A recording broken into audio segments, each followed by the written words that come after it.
Bismillahirrahmanirrahim. Assalamualaikum warahmatullahi wabarakatuh.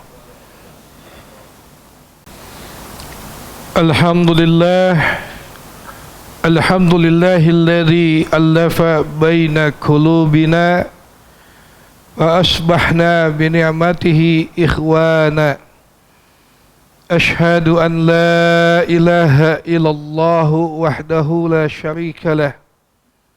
Wa ashhadu anna Muhammadan abduhu wa rasuluhu alladzi la nabiyya wa la rasula ba'dah. Allahumma fasalli wa sallim wa barik ala hadha nabiyyil karim sayyidina wa habibina wa syafi'ina wa maulana Muhammad wa ala alihi wa ashabihi wa junudihi wa ansarihi wa man da'a bi dawatihi ila yaumil jazaa, amma ba'd. Ayyuhal hadirun fa ya ibadallah, usini wa usikum bi taqwallahi faqad fadal muttaqun. Wa qala aidan, wa qala Allah ta'ala fil Qur'anil Karim, a'udzu billahi samiil alimi minasyaitonir rajim. Bismillahirrahmanirrahim. Ya ayyuhalladzina amanu taqullaha haqqa tuqatih wa la tamutunna illa wa antum muslimun. Wa qala aidan, a'udzu billahi minasyaitonir rajim. Bismillahirrahmanirrahim. Laqad kana lakum fi rasulillahi uswatun hasanah liman kana yarjullaha wal yawmil akhir wa dzakarallaha katsira. Wa qala Rasulullah sallallahu alaihi wa alihi wasallam, la yu'minu ahadukum hatta akuna ahabba ilaihi mi walidihi wa waladihi wan nasi ajma'in. Sadaqallahul azim wa sadaqa Rasulullah sallallahu alaihi wasallam Habibul Karim, wa nahnu ala dzalika minasyahidina wa syakirina walhamdulillahi rabbil alamin. Ma'asyiral muslimin rahimakumullah, segala puji hanya milik Allah subhanahu wa ta'ala. Allah yang telah menghantarkan ke tempat yang mulia ini. Allah subhanahu wa ta'ala yang memberikan kekuatan iman kepada kita, sehingga kita dimudahkan kaki kita melangkah ke rumah Allah yang mulia, memenuhi panggilan Allah subhanahu wa ta'ala, menunaikan salat Jumat berjamaah di masjid yang insya Allah Allah berkahi. Dan marilah sama-sama kita memperkuat dan selalu menguatkan keimanan kita kepada Allah subhanahu wa ta'ala. Dan tentu juga kita bersungguh-sungguh untuk selalu meningkatkan kualitas amal soleh kita, meningkatkan takwa kita. Karena sebaik-baik bekal yang akan kita bawa nanti adalah takwa. Oleh karena itu, di kesempatan yang berbahagia ini, di bulan Rabiul Awal, di pekan hari Jumat yang kedua, kita masih terasa ada sebuah kebersamaan, ada sebuah kecintaan, ada sebuah kerinduan, ada sebuah keinginan untuk bertemu baginda Rasulullah Muhammad sallallahu alaihi wasallam. Jadi kalau baginda Rasulullah Muhammad sallallahu alaihi wasallam di masa hidupnya, beliau begitu merindukan saudara-saudaranya. Beliau menunggu-nunggu kehadiran saudara-saudaranya pada saat beliau sedang duduk termenung bersama para sahabat. Beliau mengatakan, kapan aku akan berjumpa dengan saudaraku? Aku sangat merindukan saudaraku. Bahkan aku ingin menunggu kedatangan saudara-saudaraku. Maka para sahabat saat itu mengatakan, ya Rasulullah, alasna ikhwani. Bal alasna ikhwani ya Rasul, bukankah aku ini saudaramu? La. Bal antum ashabi. Bukan. Engkau adalah sahabat-sahabatku.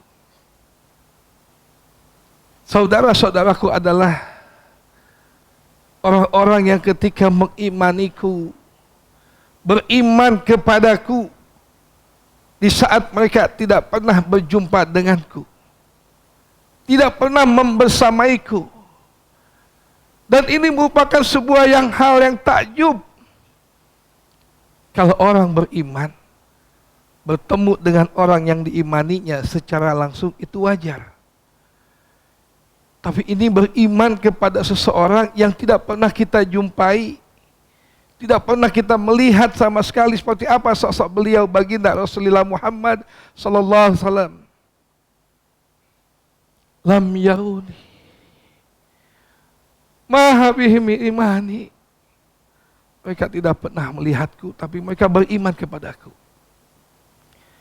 Ini adalah sebuah penantian yang sangat kita sambut. Kalau Rasulullah saja menanti kita, masa kita tidak sambut penantiannya? Kalau begitu dalam kerinduan Rasul kepada kita, masa kita tidak ada sedikit pun kerinduan, kecintaan kepada beliau? Maka di bulan Rabiul Awal ini, seluruh kaum muslimin memperingati peringatan Maulid Nabi dalam rangka mengenang, dalam rangka untuk memahami kembali sirah nabawiyah, kelahiran manusia yang mulia, Nabiullah Rasulullah Muhammad, sang penutup para nabi-nabi sebelumnya. Maka kesempatan khutbah yang singkat ini, mari sama-sama kita memiliki semangat yang sama, spirit yang sama, untuk selalu bersolawat dan salam kepada beliau Rasulullah Muhammad sallallahu alaihi wasallam. Barang siapa yang bersalawat kepada beliau, maka Allah akan membalas salawat kita. Maka jangan pelit-pelit kita untuk bersalawat kepada beliau. Maka ikuti sunnahnya, cintai kepribadiannya, dan bela kehormatannya.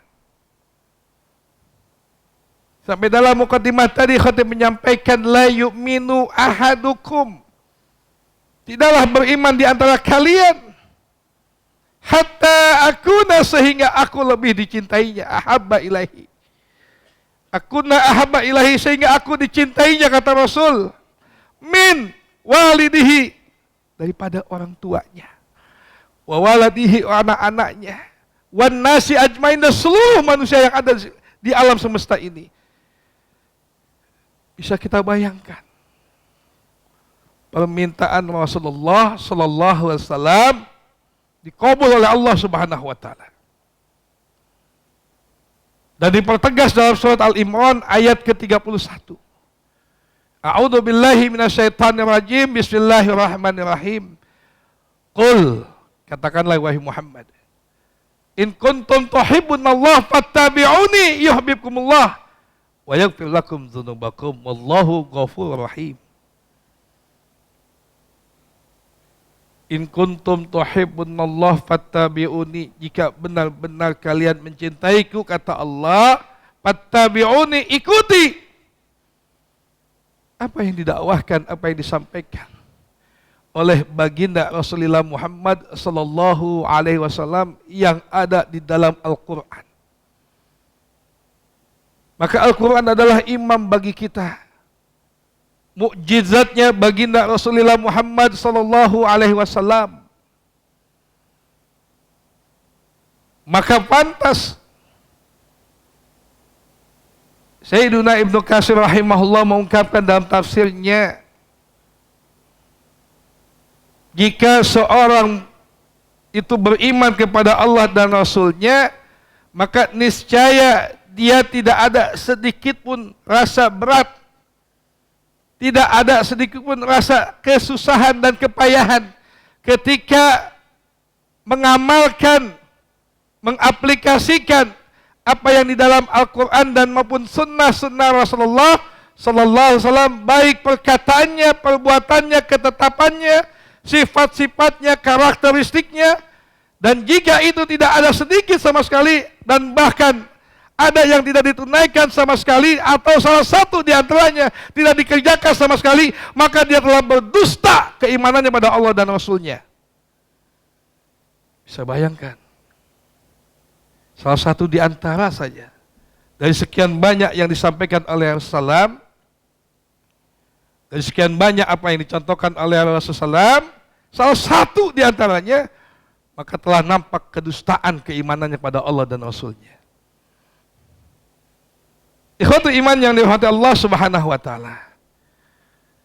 Maka kalau kita tadi berusaha untuk selalu ingin dekat dengan Rasul, ada rasa kerinduan kepada Rasul dan cinta kepada Rasul, juga tanamkan cinta kepada keluarga-keluarga beliau dan sahabat-sahabat beliau, dan para tabi'in, dan insya Allah kepada para ulama-ulama salafus salih dan umat yang istiqomah yang selalu menghidupkan sunnahnya sampai yaumul qiyamah tiba.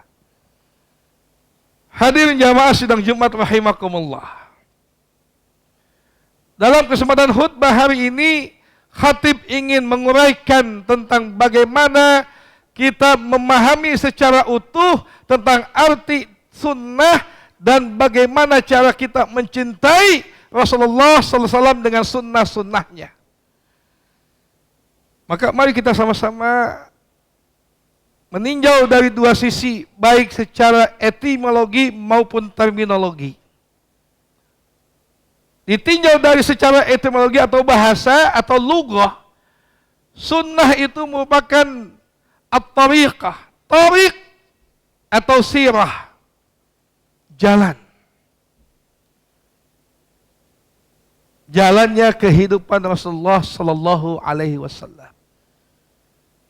Ibnu Rajab Al-Hambali mengungkapkan bahwa sunnah yang dimaksud secara bahasa adalah sebuah perjalanan Rasulullah dari awal beliau dilahirkan sampai menjelang kematiannya. Dan di dalamnya terkandung apa yang diucapkannya, apa yang diperlihatkannya dalam bentuk-bentuk fiilnya, perbuatannya, amaliyahnya, takrir dalam bentuk sifat-sifatnya, khuluqan budi pekertinya, au atatan. Au atatan itu artinya secara sekeluhan, jami'atan. Dan itu secara bahasa. Adapun secara istilah atau terminologi, ditinjau ada beberapa perbedaan pendapat baik para ulama ahli hadis, ulama usul fikih dan ahli fikih. Maka kita sepakat mengambil pendapat jumhur ulama ahlus sunnah wal jamaah,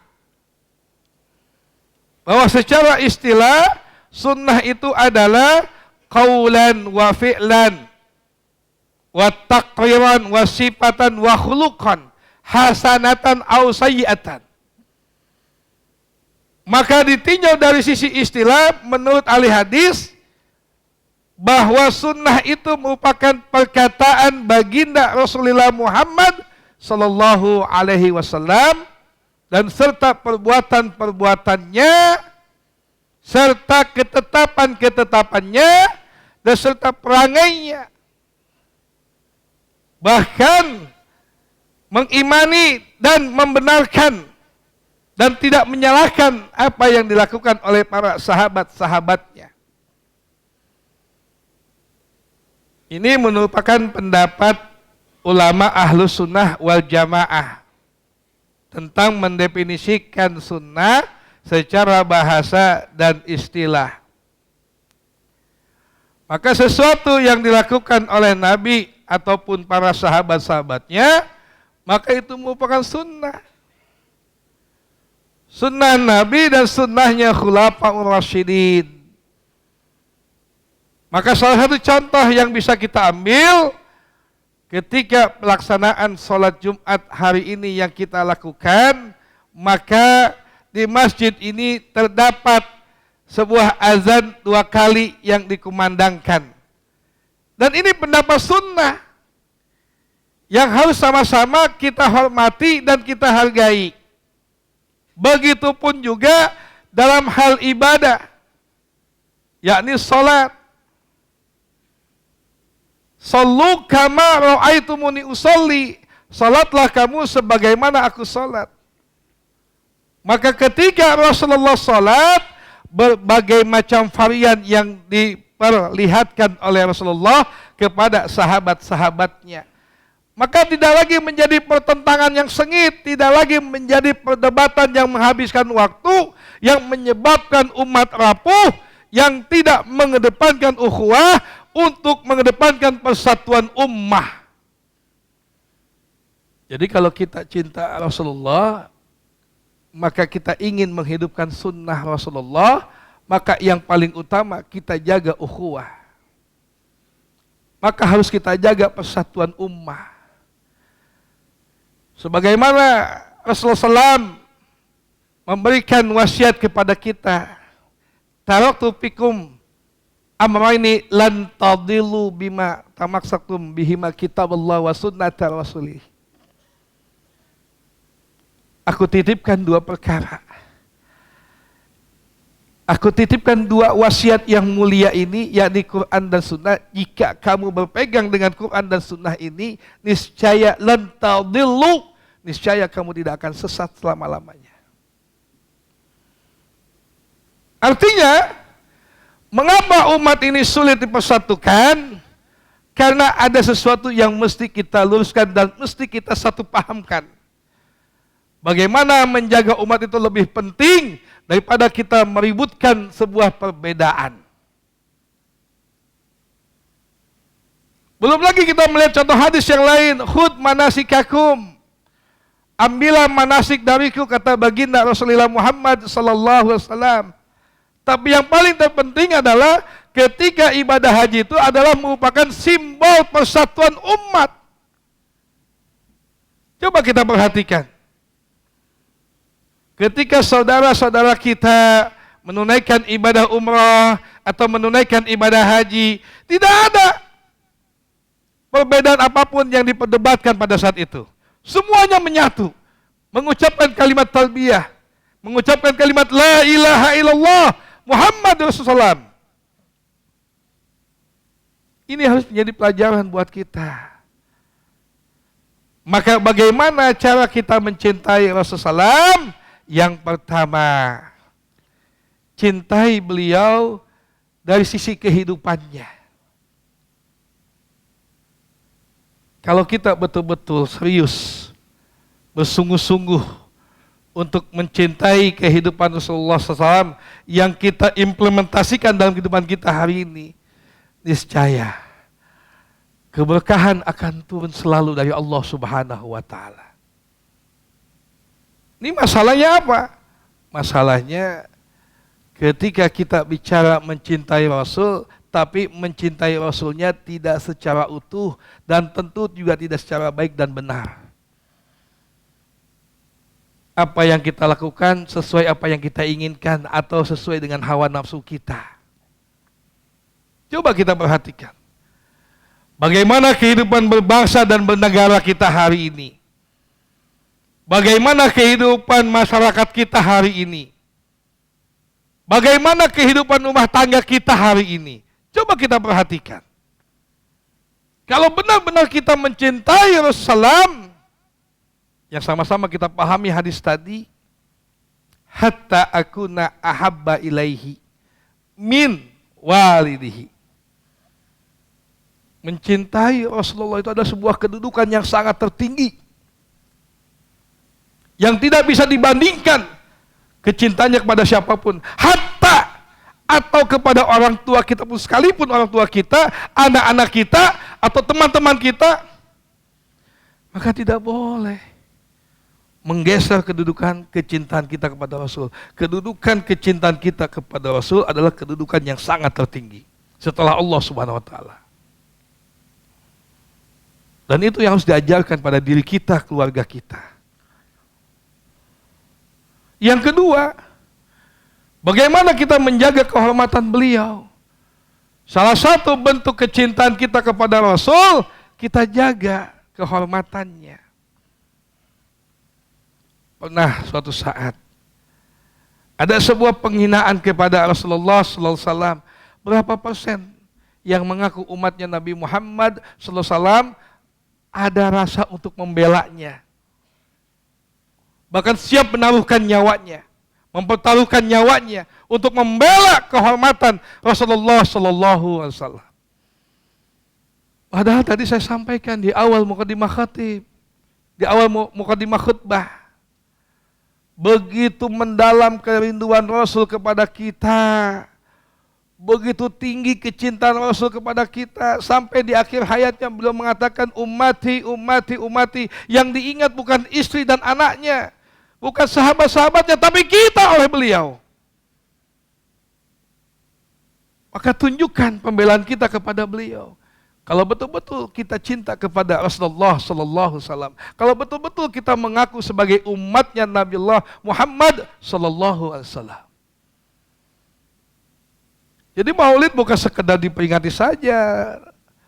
Bagaimana mampu kita mengimplementasikan makna maulid dalam kehidupan sehari-hari kita. Dan yang terakhir, kalau tadi kita membela kehormatannya, maka yang terakhir, kita wajib menghidupkan sunnah-sunnahnya dalam kehidupan kita. Maka Ibnu Rajab Al-Hambali membagi dua tingkatan. Kalau kita cinta kepada Nabi, ada dua tingkatan. Ada tingkatan fardu dan tingkatan fadil. Apa fardu itu? Sesuatu yang wajib harus kita lakukan. Ya. Baik mengenai ibadah, akhlak, muamalah, dan sebagainya. Tingkatan yang fadil, yang utama adalah ketika kita melihat bagaimana Rasulullah berpakaian, bagaimana Rasulullah makan, bagaimana Rasulullah minum, bagaimana Rasulullah dalam kehidupan sehari-harinya, masuk ke masjid, keluar ke masjid. Itu fadilah-fadilah, keutamaan-keutamaan yang harus kita lakukan. Dan ini pendapat yang diungkapkan oleh Ibnu Rajab Al-Hambali dalam kitab Tufahul Hadits. Nah, yang ketiga ini penting. Ya. Kita tidak lagi untuk saling menyalahkan sunnahkah atau bid'ahkah. Tapi bagaimana kita mampu mengoptimalisasi sunnah-sunnah itu, kita lakukan, kita amalkan, kita buktikan dalam kehidupan kita sehari-hari. Baik mengenai adab atau etika, baik dalam hal ibadah maupun dalam hal muamalah, tentu apalagi mengenai akidah. Adab ini harus menjadi PR bagi kita semuanya. Karena umat sedang mengalami ujian fitnah. Adab ini sudah mulai bergeser. Adab ini sudah mulai sedikit demi sedikit hilang. Dan ini harus kita jaga, jangan sampai hilang di tengah-tengah kehidupan kita, di tengah-tengah lingkungan kita. Bahkan Imam Syafi'i rahimahullah mengatakan, al-adabu qoblal ilmu.